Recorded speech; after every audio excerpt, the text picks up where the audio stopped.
Hi, I'm Katie McClellan from De La Soul Yoga Studios, and this is a video tutorial on Dolphin pose leading into Pincha Mayurasana, forearm balance.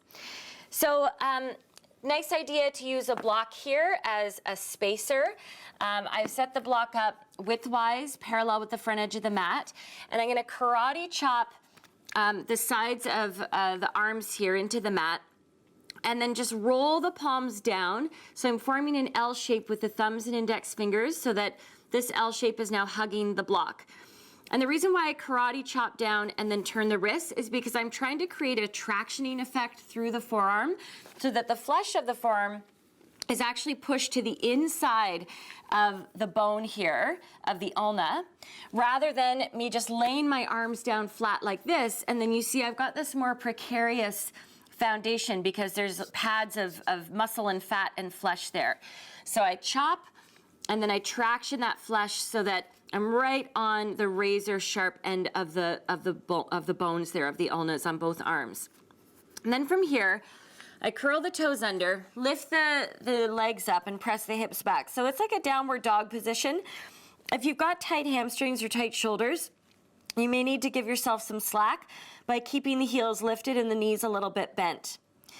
So from here, I can start to really strengthen and mobilize my shoulders by just gliding myself forward and back. Forward and back. BKS Iyengar says that you should be able to do this 30 times before you ever attempt a headstand. That's how much strength and mobility is required in the shoulders, okay? Now I could take this a step further by interlacing the fingers like so.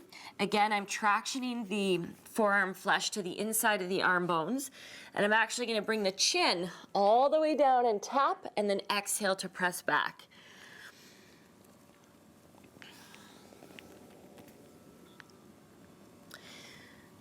So this is a great prep for any arm balance, for downward dog. It's a really great way to get your students into their shoulders and to understand the work that their arms need to do for many yoga postures.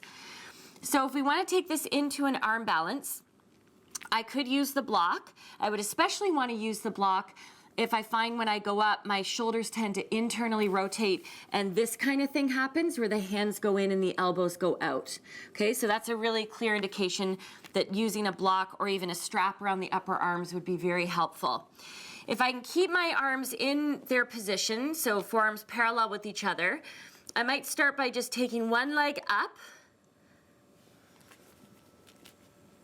and then bringing the other one up to meet it. So the trick with this pose is I've got all my weight in my elbows. There's virtually no weight in my hands at all. Okay, as soon as you transfer weight into your hands, this is what happens. Okay, so I'm saving you hundreds and hundreds, if not thousands, of backflips by emphasizing this alignment piece that there should be no weight in the hands. You should almost be able to take your hands up and put them underneath your chin because all of the weight is in the elbows. So you should feel like you're trying to press your chest back towards the elbows, okay, and reach the feet straight up. So you can do this at a wall, you can do it with a block, you can try it with your legs split, and then bring them together. But just keep that weight in the elbows and out of the hands.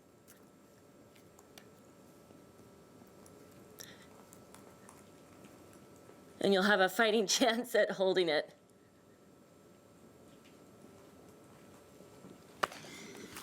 And this concludes our tutorial on Dolphin and forearm balance. Namaste.